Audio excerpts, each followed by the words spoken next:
Tayo po ay magpapatuloy sa pamamagitan ng isang pambungad na panalangin ng ating kapatid, Pastor PJ. Tayo po ay sandaling manalangin. Ama naming Diyos na siyang makapangyarihan sa lahat, Panginoon, una maraming salamat po sa gabing ito. Salamat sa pagkakataon muli na kami po ay makakapagministeryo sa pamilya ni Nanay Rosa, Panginoon. Dalangin po namin nawa ang gawain ito ay magbigay ng kaaliwan, Panginoon, sa pamilya ni Nanay Rosa, sa mga anak na nagdadalamhati at nangungulila, Panginoon, sa paglisan ni Nanay, Panginoon. Dalangin po namin ang iyong salita, Panginoon, ang patuloy na siyang magbigay ng kaliwanagan sa aming mga isipan at sa puso, Panginoon, ng anak ni Nanay Rosa, Panginoon. Sa inyo po namin pinagkakatiwala ang gawaan ito mula sa umpisa hanggang sa matapos ang pagsama ng Santo Espiritu ang patuloy na mapangasan, Panginoon, namin sa gabi ito. Sa inyo po ang papuri, pasasalamat at pagdakila. Lahat ng ito po ay dalangin namin sa tanging pangalan lamang ng aming Panginoon sa Kristo. Amen.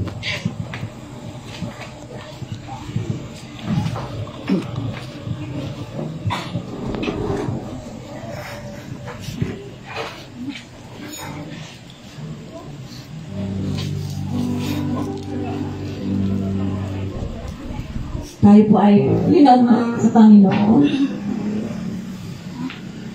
Awitin po natin ang may bilang 88. Number 88 po.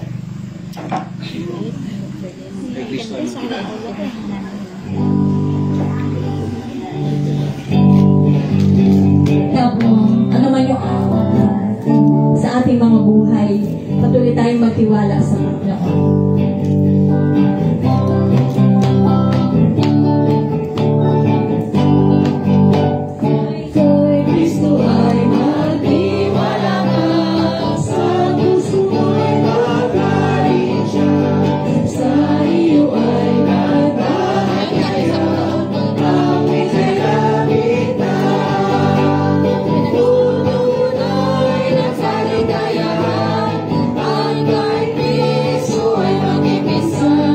Sabi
bawat hakbang. Kung tayo patuloy na magtitiwala sa Panginoon, nandiyan yung bawat hakbang ng ating mga buhay, kasama natin siya.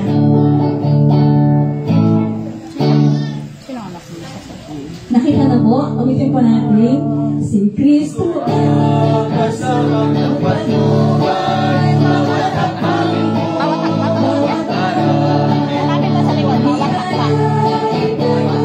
One more. One more. Bawat hakbang, si Kristo ang patnubay, ako'y kanyang laging abayan. Hanggang muling ako siya'y aasahan, hanggang langit at tahanan. Pagdumarating ang malungkutan, pag-asa'y tila ba napaparang. Si Kristo ang aking pinanawagan, siya'y agad na magpaparaman.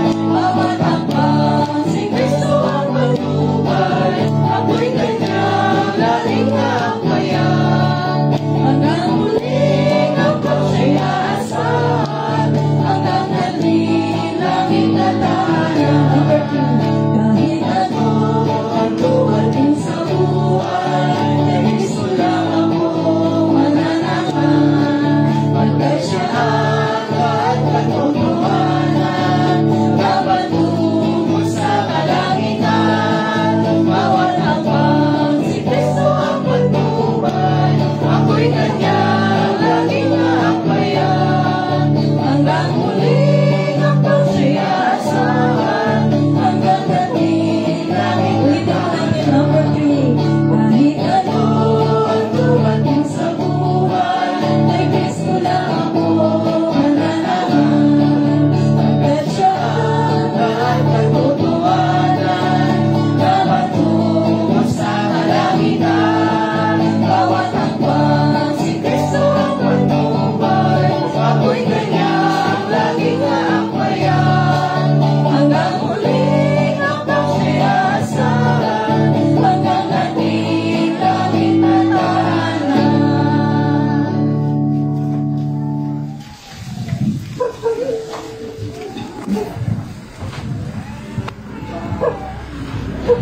Salamat po sa magandang mensahe po ng awitin na mayroon pong katotohanan sa ating pong mga buhay po.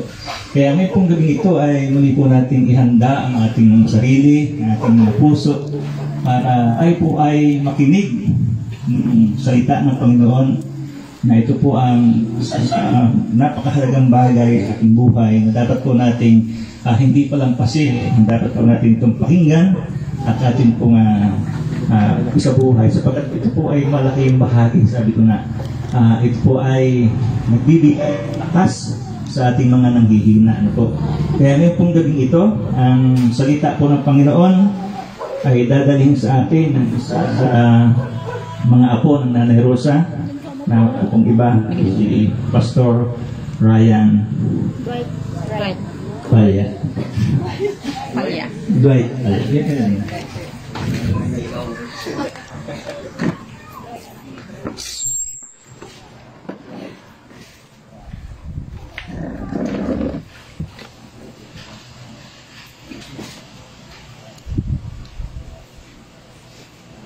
Yan.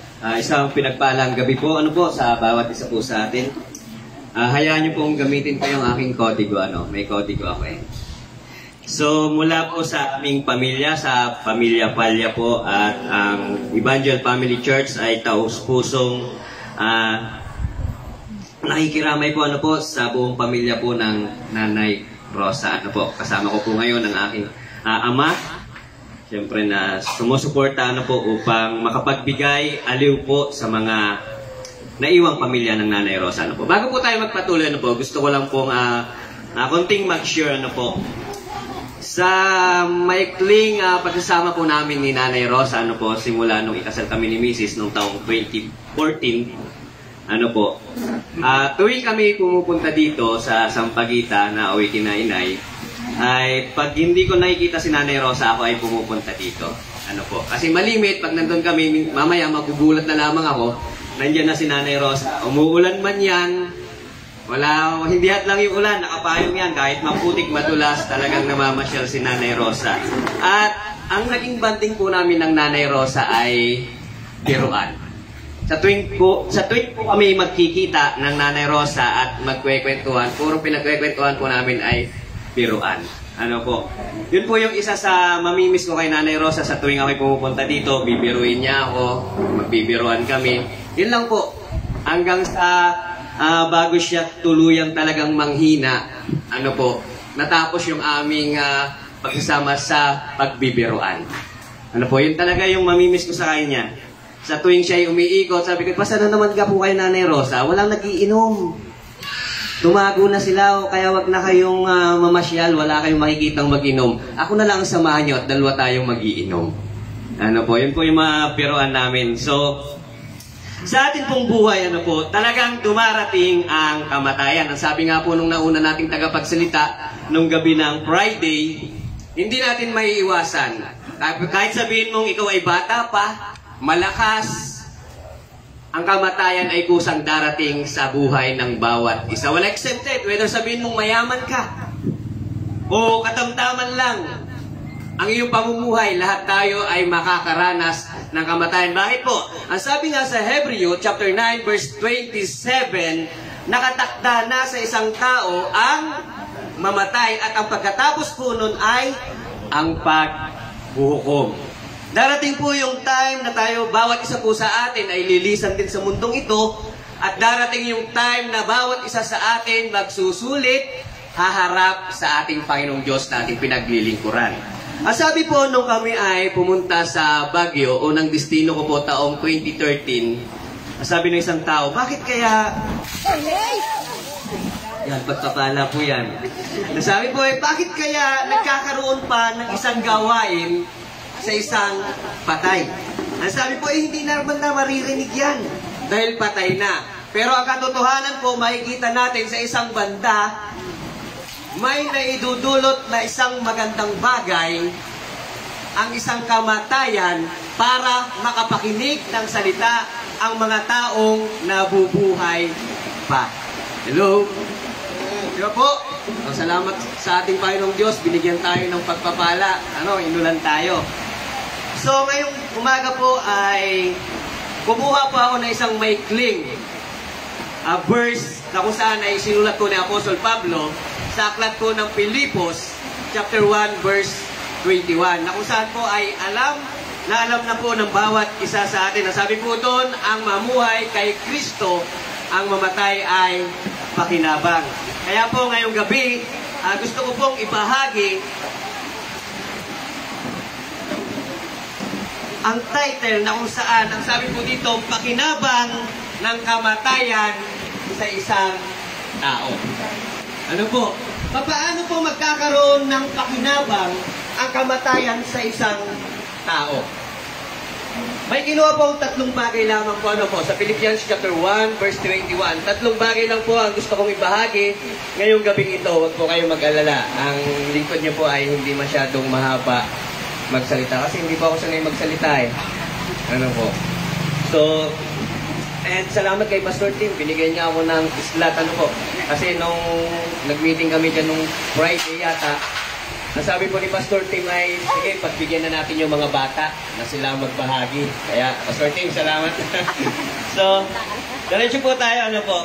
So, may isang bata, actually, hindi na siya bata, isang kabataan, dumating sa time na yung kanyang buhay ay mag-50-50. Ang batang ito ay isang mananampalataya, 50%, at isang taong namumuhay sa makamundong buhay, 50%, 50-50. Ibig sabihin, 50-50 ang kanyang pamumuhay. Dumating yung time na kung saan ay nanganganib na ang kanyang buhay na mawala sa mundong ibabaw na ito. At nagkaroon siya ng matinding takot sa kanyang buhay. Sa tingin po natin, bakit ang isang tao ay nagkakaroon ng takot na mamatay o lumisan sa mundong ito? Ano po kaya yung mga dahilan kung bakit ang isang tao ay takot na lumisan o takot na mamatay sa mundong ating ginagalawan. Siguro po yung iba, sabi, hindi pa ako handang mamatay dahil bata pa ang aking mga anak. Diba? Hindi ko pa natutupad ang aking pangarap.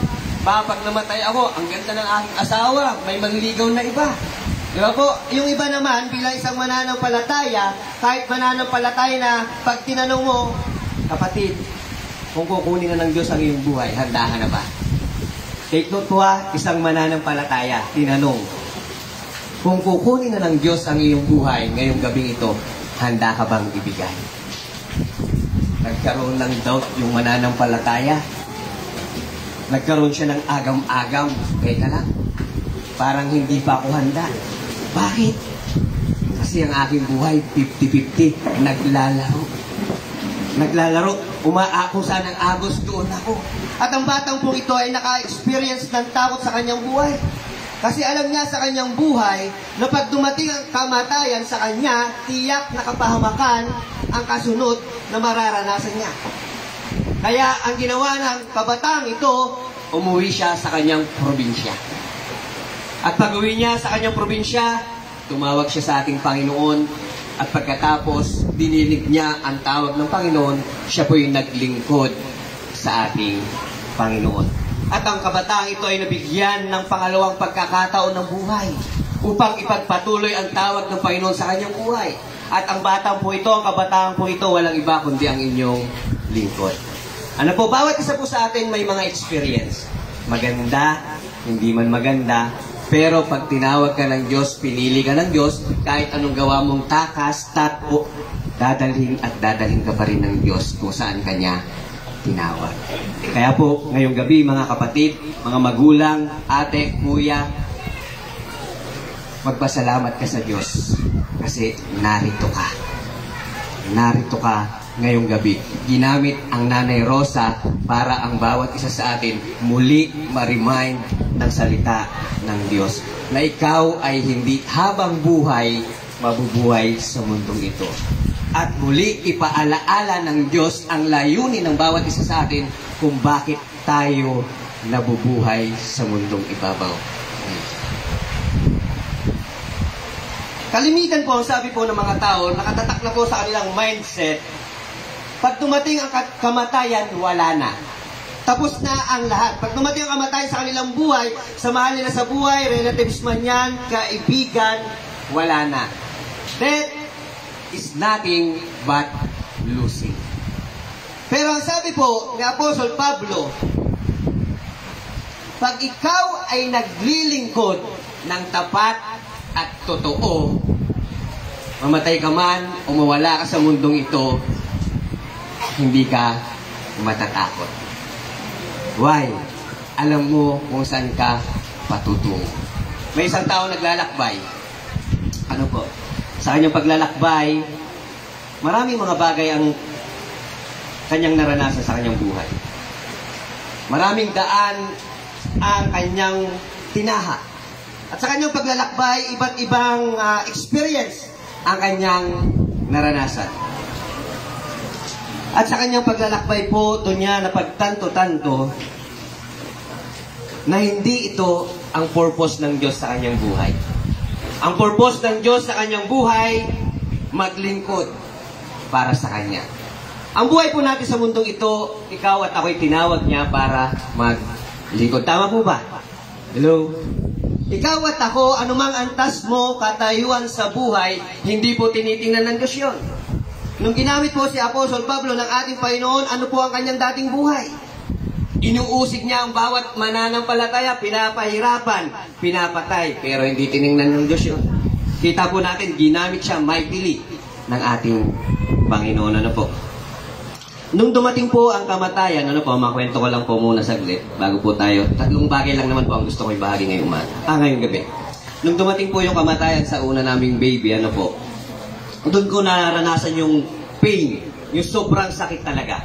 Sobrang sakit. Why? 2 years na hindi kami nagplano na mag-baby. Kasi start ko pa lamang po noong 2013 na mag-pioneering sa Baguio bago po kami kasalano po ng 2014. So, nasa Baguio po, after Baguio 2014, napunta po naman kami sa Ifugao, Lamot Ifugao. Then after that po, nang magpapakasal na kami, salamat sa Diyos at pinadala po ako sa Mindoro at dito na po ako nag-stay hanggang ngayon. So dumating po yung time na hiniling namin sa Diyos. After 2 years ng pagkakasal po namin, nagplan na kami na bumuo. Pinag-pray po namin. Then after 2 years, ibinigay naman po ng ating Panginoon. Taong 2017 po, isinilang po yung una naming anak, DJ ang pangalan. Pinaikli na po namin kasi namatay nga po. Ano po? Ibinigay ng Lord na 1 araw at kalahati. After that po, namatay po yung aming baby. So naranasan ko po at naramdaman yung sakit, kirot, na mawalan ng pinakamamahal mo sa buhay na matagal mo nang hinihintay. Pero ang isa po sa pinagpapasalamat ko sa ating Panginoong Diyos, kahit isang salita, hindi ko siya sinisi. Kahit isang salita po, isang word, hindi ko siya sinisi. Bakit? Dahil alam ko sa aking buhay, sa aming buhay mag-asawa, may mas dakilang plano pa siya sa aming buhay. At ngayong gabi, may dakilang plano ang Diyos sa inyong buhay kung bakit tayo naririto. Para muli ipaalaala ng Diyos na ang kamatayan ay darating sa buhay ng bawat isa. Sabi nga po, sino sa inyo may kakilalang pinakamatagal nang nabuhay sa mundong ito? Sino sa inyo nakakilala na 100 taon na? Sino nakakilala po sa inyo na 120 years old na buhay pa? Pero ang punto po, kung ating makikita saglit sa Genesis chapter 5, makikita po natin doon yung isa sa pinakamahabang na buhay, 969, kung hindi ako nagkakamali, Pastor Tim, ano po? Pero sa kabila nun, kahit inabot niya yung 969, namatay pa rin po ang tao. At makikita po natin, mayroong umabot ng 962. Pero sa kabila po nun, namatay pa rin. Darating po talaga ang kamatayan sa bawat isa sa atin. Pero tandaan po natin, ang kamatayan, pag dumating sa buhay ng bawat isa sa atin, ito ay isang tagumpay at isang pag-asa. Sabi, Pastor, paano mo naman nasabi ng kamatayan ay isang katagumpayan at pag-asa? Kung ikaw ay tapat na naglilingkod sa ating Panginoon, masasabi mo na ang kamatayan pag dumating sa iyong buhay ay isang katagumpayan. Kaya nga sabi po nung iba, pag namatay yung kamag-anak nila na naglilingkod sa Panginoong Diyos, congratulations. Why? Tapos ano, takbuhin mo sa lupang ito. Ano po, gaya na Apostle Paul, naingatan niya kanyang pananampalataya. Ano po, naingatan niya. So, 3 biyaya po ngayong gabi.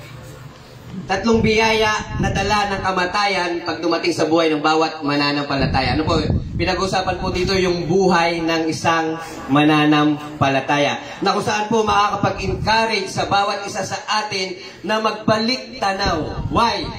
Sometimes po kasi yung iba sa atin dati, ang sisigla natin bilang isang mananampalataya. Sometimes hindi natin may iwasan sa kalagitnaan ng ating paglilingkod. Minsan nagkakaroon tayo ng pananabang na maglingkod sa mga problema na ating kinaharap. Minsan nagkakaroon tayo ng tampo sa bawat isa. Kaya minsan, yung ating tatag ng ating pananampalataya unting-unting nanghihina. Pero hindi ganoon pagkakatawag ng Panginoon sa bawat isa sa atin. Ano po? Ano po yung 3 bagay na biyaya na pwedeng makuha ng isang mananampalataya pag dumating ang kamatayan sa kanyang buhay? Unang-una po, number 1, a perfect life. Kung ikaw po at ako ay tapat na naglilingkod sa ating Panginoon hanggang sa dumating ang araw na bumalik ang ating Panginoon, pag namatay ka, sabi ng Lord, magkakaroon ka ng isang perfectong buhay. Sapagkat ang buhay po natin sa mundong ito, hindi po natin pwedeng tawaging perfecto. Sino po makakapagsabi ngayong gabing ito, pakitaas po ang kamay na, Pastor, ang aking buhay naging perfecto. Simula, tanggapin ko ang Panginoon hanggang ngayong gabing ito, naging perfect ang aking buhay. Sige nga po. Ang ating buhay po sa mundong ito ay subject sa iba't ibang karanasan na pwede mong maranasan. Mga problema. Iba sa atin makaka-experience ng kagalakan. Yung iba sa atin makaka-experience ng disappointment. Yung iba sa atin lalago. Yung iba sa atin mananamlay. Yung iba sa atin minsan malusog. Yung iba sa atin minsan may mga sakit. So hindi natin masasabi ng ating buhay sa mundong ito ay perfect.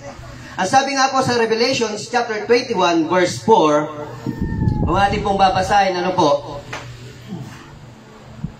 Nasabi po ng ating Panginoon, sabi po dito, at papahiran niya ang bawat luha sa kanilang mga mata.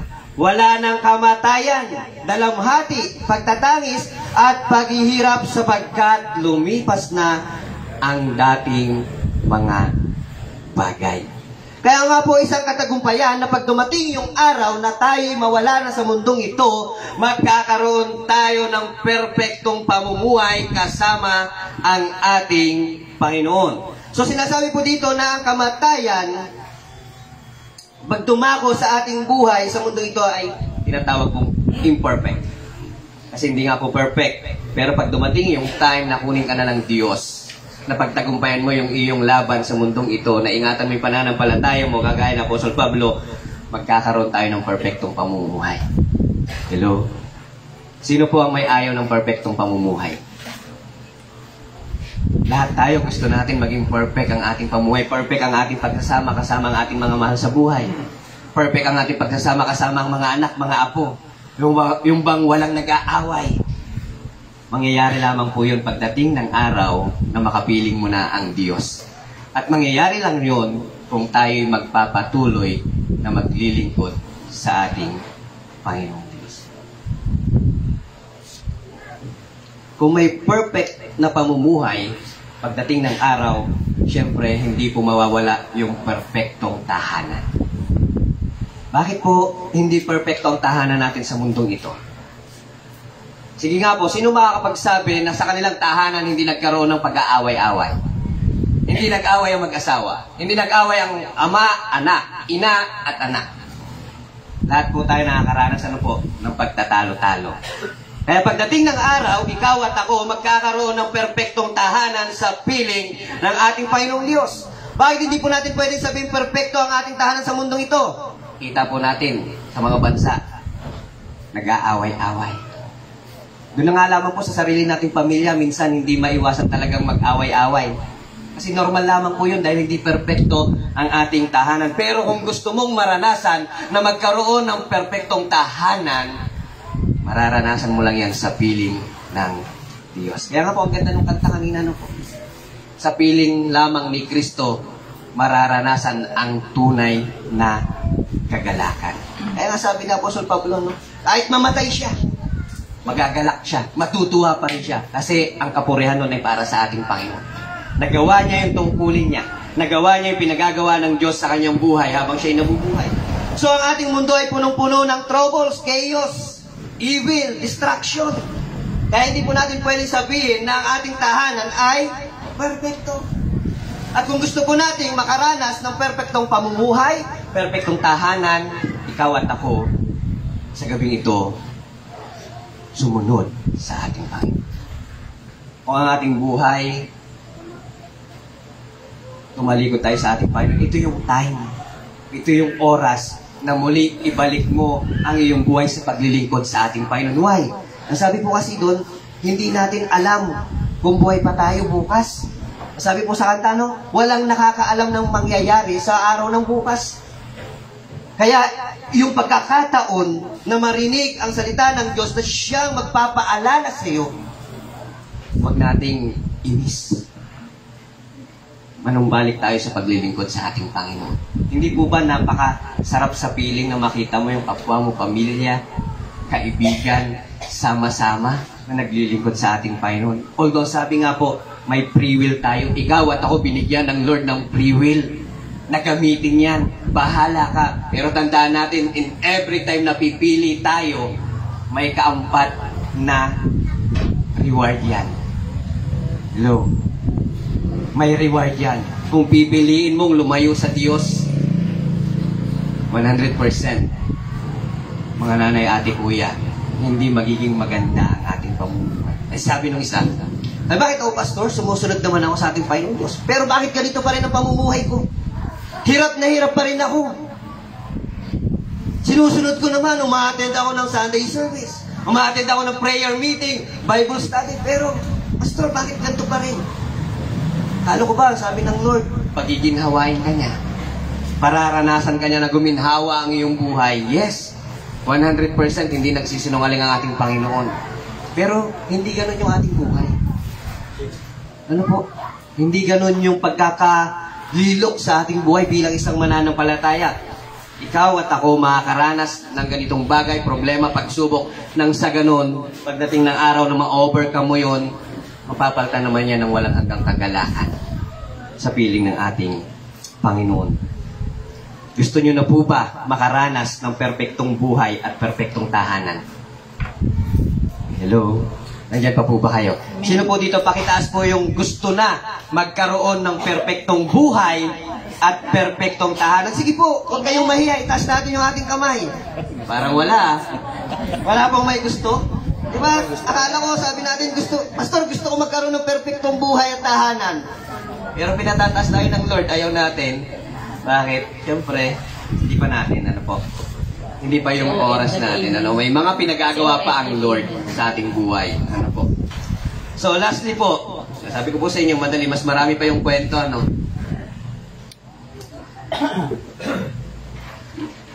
Magkakaroon po tayo ng perfect nature. Ano po? Ano pong ibig sabihin? Tingnan mo yung katabi mo. Sige po, huwag po kayo mahiya. Tingnan nyo po yung inyong mga katabi. Ano po ang inyong makikita? Maganda. Di ba? Parang yung kwento ng isang kabataan, nag-uusap sila. Nagtataka itong isang lalaki. Ang sabi niya doon sa isang babae kaibigan niya. Bakit?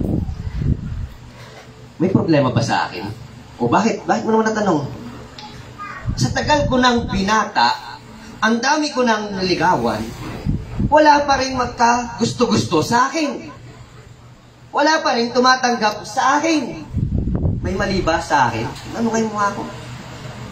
Sabi niya, wala naman. Ang sabi ng Lord, pantay-pantay ang bawat tao. Mayaman man o mahirap. Walang pangit. Tandaan po natin na sa paningin ng Diyos, walang pangit, walang maganda. Walang pangit sa ako. Nagkaroon ng pag-asa yung kaibigan niya. Ibig pala sabihin, guwapo ako. Nag-isip yung kanyang kaibigan. Wait lang. Ang sabi ng Diyos, walang pangit, walang maganda, pantay-pantay. Hindi ako Diyos. Kaya wag mong tanungin sa akin kung ikaw ay pangit o hindi. Ibig sabihin, pangit ka talaga. Kasi hindi ako Diyos eh. Pangit ka talaga. Hindi nyo na-gets ano po? Na-gets na. Hindi nyo ba na-gets? So magkakaroon tayo ng perfect nature. Ano po, magiging perfecto na tayo from imperfect to perfect. Alam po ng bawat isa yan bilang isang mananampalataya. But when you die, you are no longer subject to this imperfection. Defective human nature will no longer distress you anymore. Ba? Sometimes kasi sa atin, hindi ko naman sinasabing masama, huwag kayong magalit sa akin. Perfecto yung binigay ng Diyos sa ating buhay eh. Minsan talagang hindi ka pa rin makontento eh. Pagtingin mo sa salamin, ang daming kulang sa akin. Kulang yung ilong ko. Parang yung kilay ko masyadong makapal. Bawasan ko nga. Saan na yung misis ko? Ayun. Sabi niya, ang kapal ng kilay ko, bawasan ko nga. Pahit ko. Diba? Hindi tayo makontento, pero mga kapatid, darating yung time sa buhay ng bawat isa sa atin. Magiging perfecto po tayo. Ayaw nyo man po sa ngayon, pero darating yung time. Mararanasan po natin. Ang hamon po sa atin ngayong gabing ito, kung ikaw man po ay tumating sa iyong buhay na parang nananamlay, parang nagdadoubt kung magpapatuloy ba ako o hindi. Mga kapatid, magpatuloy tayo. Magpatuloy tayo sa paglilingkod sa ating Panginoon. Kasi ang paglilingkod sa ating Panginoon, hindi naman puro lahat masarap. Ang paglilingkod sa Panginoon, makakaranas ka ng pagsubok, problema, kagaya po namin. Nung nasend kami sa Baguio, sa loob ng 4 na linggo, kakain lang kami ng masasarap sa first week, second week, third week, fourth week, fasting. Anong aming kinakain? Puro sayote. Kung alam niyo po yung kanta sa Baguio, yung sayote in the morning, in the afternoon, in the evening, yun po ang aming pagkain. Walang naglilingkod sa Diyos na gustong gano'n ang maranasan. Pero sometimes, pinaparanas ng Diyos sa ating buhay. Na malaman natin na hindi mahirap, hindi madaling sumunod sa ating Panginoon. Basta ini-enjoy po natin yung pagsunod sa ating Panginoon. Ano man ang ating maranasan, kasi kung doon ako magbe-base, malamang dati pa, hindi na ako nagpatuloy sa pagpapastor. Sa Baguio pa lamang, umuwi na ako sa bahay. Babalik na ako sa trabaho. Ang laki ng kinikita ko sa aking trabaho. Kahit wala ako sa ibang bansa, nakita ko ng 20 plus sa loob ng 13 days lang. Pero legal na trabaho po yan ha. Baka sabihin nyo illegal. Legal na trabaho po yan sa company. Ano po? Pero, nasabi ko nga po, may layunin at purpose ang ating buhay. Kaya po, ngayong gabi, ano po, meron tayong pag-asa at assurance na naghihintay sa atin sa muling pagbabalik ng ating Panginoon. Ingatan mo yung pananampalataya na meron ka. Alagaan mo yung pananampalataya na meron ka. At darating ang araw po, hindi mo na mararanasan yung sakit na ating nararanasan. Pare-paras po tayo ng nararanasan ngayong gabi sa pagkawala po ng Nanay Rosa. Ano po? Hindi natin ma-explain yung sakit, lalo sa mga anak, sa mga apo po, pamangkin, kapatid. Pero tandaan po natin ano po, ngayong gabing ito. Mamatay po man tayo sa mundong ito, may magandang mangyayari sa atin. May magandang naghihintay para sa bawat isa sa atin. When the believers dies, he gains a better life, a better home, and a better nature. Tatlong bagay lamang po. Pero hindi lamang po yan ang ating mararanasan. Marami pa po. Kaya po, ang hamon sa atin ngayong gabi, sa ating pagtatapos, ikaw at ako ay magpatuloy sa paglilingkod sa ating Panginoon. Purihin po ang ating Panginoon ngayong gabi ito. Tayo po yung manalangin. Ano po? Salamat Lord ngayong gabi ito, Panginoon, sa patuloy na pagsama mo sa bawat isa sa amin, Panginoon. Sa pag-aliw, sa pamamagitan ng iyong salita, sa pagpanaw o pag-una sa aming Panginoon ni Nanay Rosa, ako saan, Lord, ay kapiling. Salamat, Lord, sa buhay ng aming Nanay Rosa na siya naging modelo para sa kanyang buong pamilya, Panginoon. Kung gaano kahalaga ang paglilingkod para sa iyo. And we believe, Lord, darating ang araw na ang bawat pamilya mahal sa buhay ng Nanay Rosa ay makakasama namin sa paglilingkod, Panginoon. Walang imposible sa iyo. Walang imposible. Kaya Lord, dalangin po namin ang bawat salita na aming narinig mula nung Friday, gabi, ngayon, at hanggang sa huling gabi, Panginoon, ng araw ng bukas, Panginoon. Ang iyong salita ang kumilos sa buhay ng bawat isa sa atin, Panginoon. Tuloy ka namin pinupuri, Lord, itinataas ngayong gabi. Maraming pong salamat sa katagumpayan ito. Sa iyo ang pinakadakilang papuri at salamat. Sa pangalan ni Jesus, Amen and Amen. Purihin po ang Panginoon.